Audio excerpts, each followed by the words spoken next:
what does Garten of Banban 8 hide from you off camera and behind the scenes? In Chapter 8 of Garten of Banban, things get a bit wacky as you escape from prison, fight a giant lobster, and then explore the hidden village inside Zulfius' stomach. With so many places to go, there's a lot of things going on off camera that you can't see, like how Flumbo and Banban's fight works behind the scenes. We'll also be breaking a couple of things along the way as usual, so I hope you enjoy today's dive into Garten of Banban 8 Anti-Devil. Now before anything, I like to do a quick recap of the game's events, so we're all refreshed on what's being covered. So as we start a new game, the player is woken up by a Givanium guard, hilariously voiced by Doggo. You're sent to get an ID card now, putting in a hard day's labor afterwards by breaking rocks with Stinger Flynn. You'll then hand your work slip in, being pulled aside by a prisoner to meet Sir Dadadoo. You form a plan to break out of this joint, only for your plan to be foiled by Sheriff Toadster. A truck breaks down the door and breaks you out, driving away just to hit a mine and fly out the road, landing inside this dark facility afterwards. From here you'll meet Flumbo in a closet, with Banban showing up a moment later. You'll then take the train with these two, arriving at the hospital and parting ways for the moment. Leaving the recap there for now, let's jump back to the start of the game and start breaking stuff. So as soon as I restarted the game, I moved the camera back and spotted these massive objects floating out of bounds. When I moved the camera over to them, I learned they were hiding these bright, empty platforms. At the very center of the biggest one, there's a single Givanium citizen just standing idle. We've seen platforms like this used in previous Banban games, but it's a bit strange seeing that the rest are empty. Back inside the prison, I stepped out of my cell to find that the guard downstairs was clipping through the floor for some reason. He's kind of a jerk, but encasing his feet in concrete might be a step too far. I'm not sure what caused this to happen either, since he was staying on top of the floor during my first playthrough, so maybe he's just trying something new. In this courtyard, there are a bunch of buildings we can access, and one of them contains this glass window with a shell inside. I can't be certain, but I believe this is Chamataki's shell, and they're just hiding inside of it at the moment, so we can't see the rest of them. This character doesn't make an appearance inside this chapter, but I'm sure they're still happy to be included. Heading over to the ID card station, we'll have a picture taken by this worker so we can begin our work in the rock field. Of course, when we sit down, you'll clearly see that we never existed in the first place, as is common in these games. What's the point of a photo ID if we don't have a face? Preposterous! Looking inside the machine reveals that the ID card was there the whole time, and it only pops up after we sat down for a moment. With our ID, we can now head to the rock yard though, and I was curious what this breaking animation looked like in bullet time. After we've hit the rock enough times, it doesn't actually break, but instead shrinks down to a microscopic level as a cloud of dust and rubble appears in its place. It occurs so quickly that it's hard to see exactly what's happening, but now it's clear as day. When we turn our work slip in, we'll enter this separate prison cell, and inside are a few recognizable faces. I moved the camera around to explore a bit and found Nabnalina, those pesky bowling pins, Bambalina, and of course Apilla and Tarta Bird. Sorry Apilla fans, with these guys locked up, it's not going to be a very bird up kind of chapter. On the topic of prisoners, the character who leads us to Dadadoo seems to appear out of nowhere. From behind the scenes, this is just flat out true. The blue hat wearing prisoner appears from thin air right beside this building, walking in front of us when we exit the door. After this, we'll head inside to meet with Dadadoo, but there's another old friend here who isn't feeling so hot. Jumbo Josh is hanging out behind this glass, and he's covered in purple for some reason. Josh is laying on his side with his back facing us, but despite his hunched position, he doesn't seem too upset about it. He still has that iconic Jumbo Josh smile on his face, so surely he isn't feeling too bad. Or maybe he is? Honestly, it's hard to tell. Now, when we return to our cell and lay down, a dark green gas will spray into the room as we pass out. From another angle, we can see that it's not spraying from a hose or anything, but instead, just sort of blowing into the room through the roof. During the time the player's screen goes black, we're actually warped back out of our cell and brought to the prison's entrance. At this time, these prisoners who were previously stored beneath the ground are now moved inside the map to spectate Sheriff Toadster's display of authority. The truck that breaks into the prison to rescue us is stored beneath a level 2, and until they knock down the entrance, the truck and both passengers are waiting out of bounds for their glorious moment.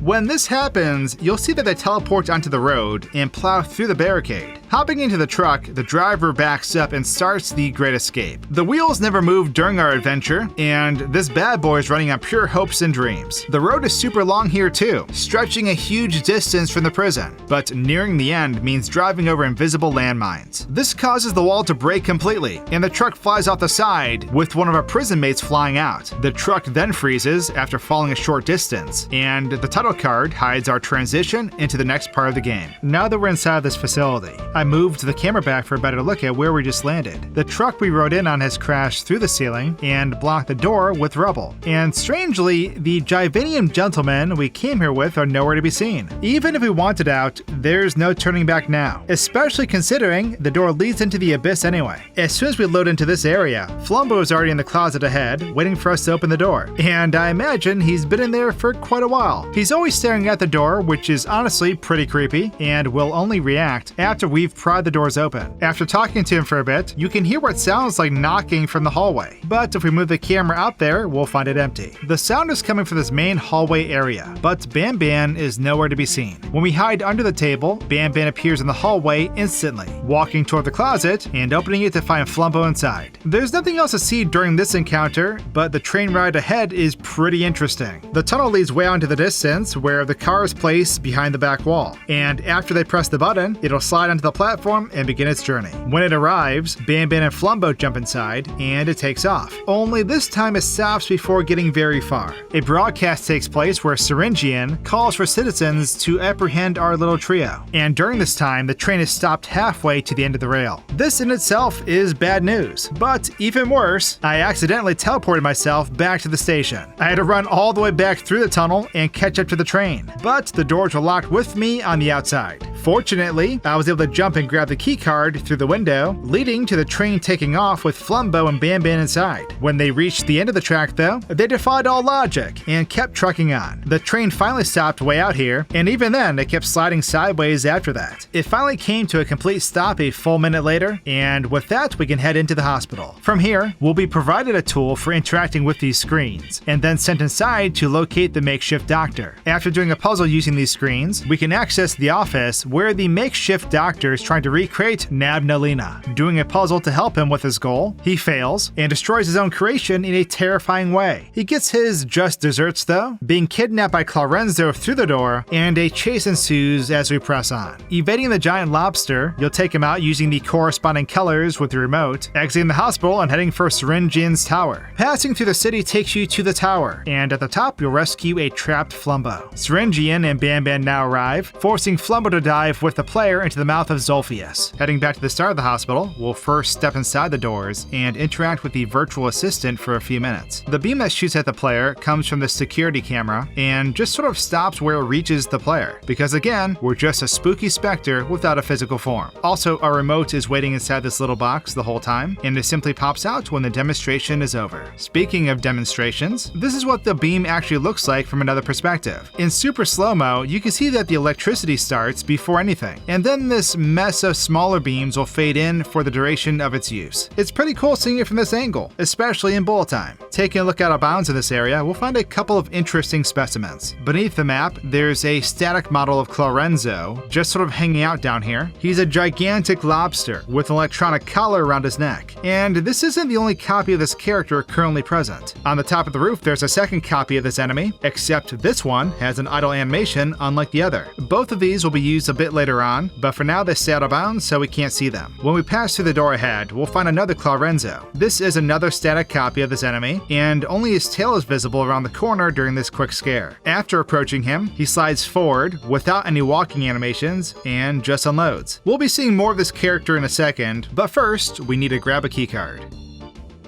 A lengthy puzzle is needed to do so, but there's a giant lobster in here, man. I chose to break the door down instead, skipping the puzzle completely and grabbing the keycard. This puzzle doesn't hide a whole lot, but after we complete it, the doctor has an absolute meltdown, and it's even harder to watch in slow-mo. After this, we'll grab the keycard, and heading for the door causes Clarenzo to be moved from beneath the map and into the hallway. This model's arm stretches way out as he reaches through the door, and this does not look comfortable. If he has muscles, I imagine he has pulled most of them. When the doctor is snatched up, he's dragged around the corner and moves past Clarenzo's claw, with both of them unloading a second later. This is a scare that's somehow more terrifying off camera, but it's also glorious. At this time, we'll trigger a chase to the main hallway, and looking ahead shows us that Clarenzo is already in the lobby waiting for us. This is the model that was previously idle on top of the map, and he patiently waits here until you show up to get jump scared. When this happens, he'll slide straight through the doors, knocking them down, and then roaring at the player. You know, as lobsters do. The chase is now on, and if we purposefully get caught, we can watch his jumpscare animation from another angle. In super slow-mo, we can watch him raise his claws at us, standing upright, with his head poking through the roof, and then jabbing us with those big meaty claws. From here, he leans forward, freezing in this pose until the player respawns. In this chase, we'll have to hit him with our remote using the color corresponding to his collar. And he doesn't seem too happy about this either, especially when we hit him one final time. When poor Clarenzo here gets hit a third time, the collar malfunctions, and after a few seconds of struggle, his head vanishes in a flash of light. The Givanium shellfish has been felled, and I can't help feeling bad for this poor guy. As we exit the hospital and enter the street area, with the lighting effects disabled, we can clearly see that these roads don't lead anywhere beyond the barricades. We can see the rest of the map in the distance too, which is pretty interesting. As for the tower though, well, from outside, it's not what I call a villain's lair. From out of bounds, it's just an elevator with a hallway on top. Also, for those of you curious, the doors on this bottom floor lead to nowhere, so the only way to go is up. At this time, we'll find Zulfius hanging out beyond the balcony upstairs, and though they're going to show up soon, Syringin and Banban are not yet loaded in. The door they enter from leads to a small piece of flooring with nothing beyond the door itself, and only after we free Flumbo will they appear behind it. Once they enter the room here, they'll walk out to the balcony and confront Flumbo and the player. And at this time, Zulfius slinks down out of sight. When Flumbo makes his great escape, he reaches over to grab the player and jumps off the cliff. From another angle, we can watch as he falls straight down towards Zulfius, but he never actually makes it there. He instead freezes right above his mouth as the cutscene ends, warping up to the balcony before vanishing completely.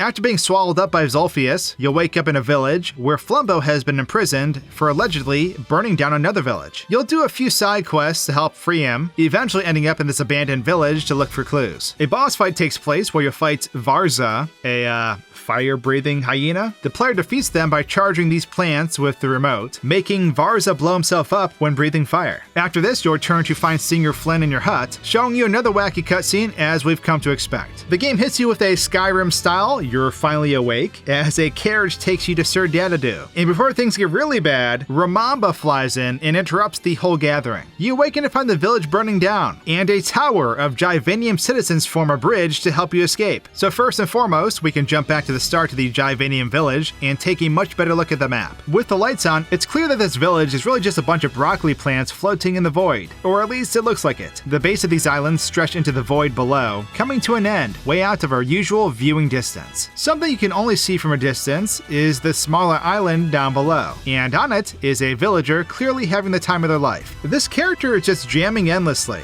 doing their own thing, while everyone else is caught up in Flumbo's drama. I'm not sure about you all, but this groovy fellow is my favorite character. Overall, it's really interesting to see this map from an aerial perspective like this, especially with the lights on. In our quest to free Flumbo, one of our odd jobs is to keep this villager awake while they're fishing. Upon further investigation, it turns out they're actually fishing for nothing in the void. There's literally nothing down here, and even if there were, it wouldn't matter anyway, since her line doesn't have a hook on it. If we keep her awake, she'll give us her vote, and something actually bites her line. Even at this point, there's nothing down here, and she just sort of flies off the side platform and into the void space below. I don't know what's scarier, the fact the fish was big enough to pull her in, or the fact that it's completely invisible. After we've collected the votes, we'll head to this abandoned village to look for clues that would help with Flumbo's release. This area is usually too dark to see, with only a single source of light illuminating the way forward. But with the lights on, you can see how similar it is to the other village. One big difference, literally, is this massive tower looming over the village. This area is the room where the Varza boss fight takes place, but it's a lot taller than I expected. When we enter this room to fight the boss, they'll drop down from up above, seemingly coming from nowhere. Until we trigger this, Varza remains frozen at the top of this tower, holding their torch for fire breathing. When triggered, this enemy falls straight down and lands behind this abandoned Banban plush. And from here, the fight begins. There's really not much to see in this fight worth seeing off camera, but we can take a look at this fire breathing attack in slow motion, which is pretty intimidating. Something that I found pretty funny is that after being defeated, Varza's teeth are just sort of detached in his mouth. They're just floating between his now detached jaws, and it looks pretty strange. This isn't the last we'll see of Varza, but that comes a little bit later. After freeing Flumbo, Senior Flynn sends you into another nonsensical dream sequence. sequence. If we pull the camera back, we can see that this entire sequence takes place in a single small map, that being a single corridor followed by this open space. Outside the map itself, there's a small platform with a second copy of the carriage and a Banban sitting on thin air. These objects never moved during this cutscene, so I'm not certain of their purpose. When the cutscene begins, the cast in their carriage will be wheeled through the alley and into this open space, but it's being pulled by nothing at all. This entire time, Ramamba is floating in the void way out in the distance. They won't go anywhere until the end of the cutscene, of course, but it's still creepy knowing they're looming over you the entire time. It's almost as bad as Zulfius, who is also hanging out in the void like a weirdo. After Data Dude fails to take Captain Fiddle's head off, Ramamba begins flying through the void space, zeroing in on the cast and diving on top of you super fast. His jaw opens and twists, with the cutscene ending as his jaws fall on top of the carriage and everyone inside. These dream sequences are always crazy, and this is no exception.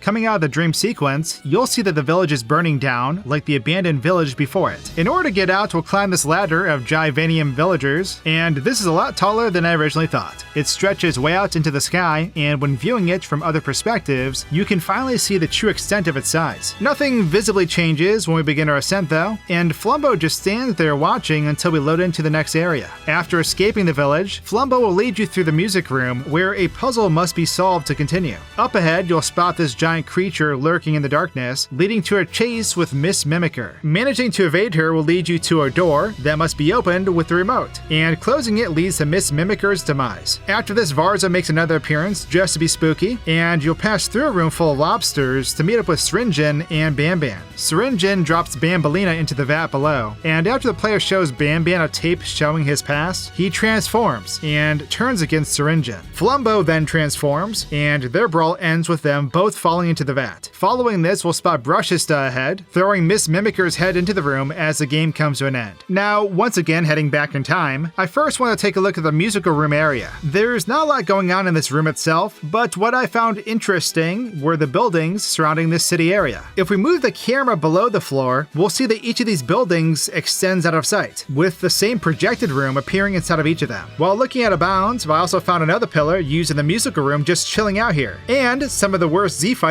I've ever seen. This center platform is not having a good time. Up ahead, we'll use this button on the floor to open this massive gate, but Flumbo has to look for another way inside. When he leaves our sight, he just continues down this side hallway and turns the corner, freezing in place where we're unable to see him. In this side room, there's a puzzle that took me way too long to complete, so I once again said puzzles are for nerds and broke the door down. I got the keycard, man. I don't know what else you want from me. When we spot Miss Mimicker ahead, we can move the camera forward to see this from another angle. Half of her body and head are clipping into these storage units, which I also found out are completely empty. What's weird is that her left eye is completely missing, although you'd never notice this since only a small portion of her face is ever visible. When we walk up, her head retracts like some kind of nightmarish slinky and she unloads. Good, that was terrifying. At the end of the long corridor ahead, we can find her already loaded in down here, just waiting for the player to step into the hallway. When the sequence starts, she does some crazy ninja moves as she resets her position, sliding into our sight and then beginning her trek towards the player. This is also funny to watch because the animations are a bit wonky from this angle, but still really creepy. After chasing us into this green door, she actually starts heading the other direction. She stops at the corner of these two halls and just kind of loops here indefinitely, something I would have never guessed took place when leaving the area. In the next appearance, she appears the moment we turn this corner, moving at a snail's pace since we have to get past them and into the hallway beside her. At this point, we'll also meet up with Varza again, who is standing next to a button we can't ever access, at least to my knowledge. He's guarding this button with his torch and just waiting for us to approach so he can turn the player into ashes. I'm not certain if this button actually has any use, and I assume it's here as a set piece if anything. When reaching the gate, we can watch in bullet time as Miss Mimicker meets her end. As soon as the gate is closed, she flies over from wherever she was previously as the gate comes down on top of her. The green goop on her neck was previously stored out of bounds, and it's only warped into the map after her head separates from her body. Beyond this gate, we can watch as Varza appears again from beyond this wall, and after basically talking smack to Flumbo and the player, he walks past this diagonal wall and stops. He just remains here too, so it's clear he was just aura farming. I'd probably be intimidated too, if if he didn't look like a scrap of burnt Play-Doh. After stepping onto the city again, I was surprised to see Nab Nab just chilling on the side of these buildings. I had no clue a house-sized spider monster was hanging out above me. Yikes. Now, there's not much to see in the room ahead, and so I quickly grabbed the key card and headed for the lift. I felt bad leaving these little lobsters behind though, especially this one who kept following me everywhere. They're forced to leave the elevator after it starts, and so I brought him with me anyway. He seemed happy about it too. Well, until he didn't. The poor guy probably misses Clarenzo. In the building ahead, we can see that these two massive vats extend beyond the bottom of the vat bay. They look huge from inside the map, and knowing there's even more to them hidden out of sight is a bit baffling. Beneath them, there's also this bubbling effect that I believe is used when the characters inside are thrown in. Speaking of these characters, Syringin and the transformed Flumbo can be found outside this map, despite currently existing inside the map as well. These copies are used a bit later on, but for now, they'll stay here hidden out of sight. When Banbalina drops into the vat, we can follow her with the camera to find that she flies straight through the bottom and out of bounds. I'm not sure if this is better or worse, but hey, she doesn't seem to mind. Afterwards, we'll play the tape, and we can watch as Banban transforms and fights Syringin, who has now been replaced by the second model previously stored out of bounds. When Banban punches him here, this cool black and white effect is used to exaggerate the impact a bit. During this time, all the present characters are actually warped into a separate box out of bounds for the duration. The location appears gray at the moment, but that's only because the lighting effects are disabled, which is also why the characters aren't solid black silhouettes. We can now watch in slow motion as Flumbo transforms, and then view this wrestling match from another perspective. It's an all-out rumble, but both of these characters are destined for the vat, and after falling inside, we can follow them down to see them suspended in there. It's weird because all three of these characters are inside the vat, and Banbalina is the only character who fell all the way through. Foreshadowing, perhaps? Up ahead we'll spot Brushista around the corner, and if we look out here before triggering it, we can see what looks like a tail, or maybe a paintbrush of some kind. Miss Mimiker's noggin is also here, and when triggered, the brush moves away as the head is slung through the door. But with that, that's everything I found hidden off camera and behind the scenes at Garten of Banban 8. Thanks for watching, and I hope to see all of you again very soon. Cheers!